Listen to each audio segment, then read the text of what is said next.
Hello mga mamilas! For today's video, bago nga po pala ako pumunta kay nanay, nagligpit muna ako ng mga nilabhan ko. Nasa amin muna po ako niyan. Pagkatapos may ginawa akong tilapia. May nag-alok po kasi sa akin. Pupunta nga po pala kami ng bayan kasi maninindahan ako para kila nanay. Habang nakasakay po kami sa tricycle, nililibot ko ang cellphone hanggang sa makarating kami ng Kabayanan.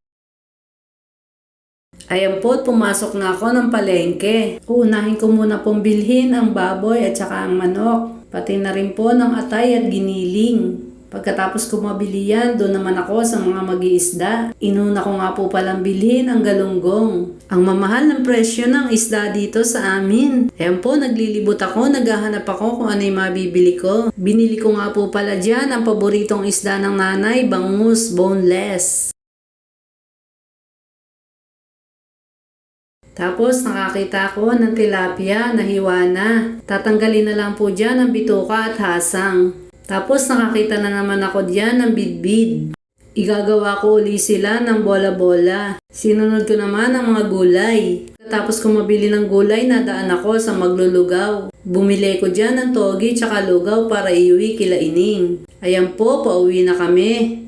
Habang pauwi kami dyan, nakatutok ang video sa labas. Medyo tanghali-tanghali na dyan. Naku, tiyak, nagugutom na si nanay. Kaya sakto yung binili kong lugaw at saka togi.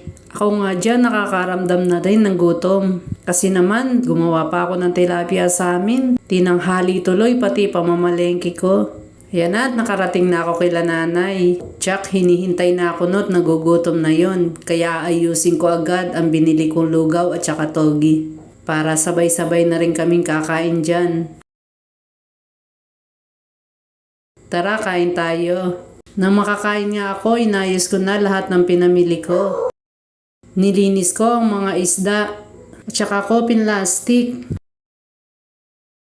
Lahat ng mga ginagawa ko na yan, kay nanay ko lahat natutunan. Pati ang pagbukod-bukod ng mga isda. Para kapag kukunin pa isa-isa. Numpisahan ko na nga pala dyan magsaing. Tapos nagpapaluto sila ng nilaga. Kapag pala tumatanda na ang isang tao, tapos nung bata ka kung ano yung ginagawa mo, yun ang iniisip mo lagi kung ano yung ginagawa mo dati. Ganun kasi si nanay. Kaya lagi sinasabi sa akin, siya daw magluluto. Kasi daw nagugutom na kaming lahat. Kaya tayo mga anak, huwag natin kakalimutan ang ating magulang. Hanggat buhay sila, gawin natin lahat para sa kanila. Ako lahat ginagawa ko dyan. Di ko iniisip ang pagod. Kasi mas napagod sila sa atin nung malilit tayo. Kaya mahalin natin sila habang sila'y nabubuhay. Ayan po, nilagay ko na ang mga gulay kasi malambot na ang karne. Malapit na yung maluto. Mamaya-maya pag naluto yan, may gagawin nga pala ako. Yan na lang po ang ginagawa ko sa kusina kasi nagawa ko ng lahat.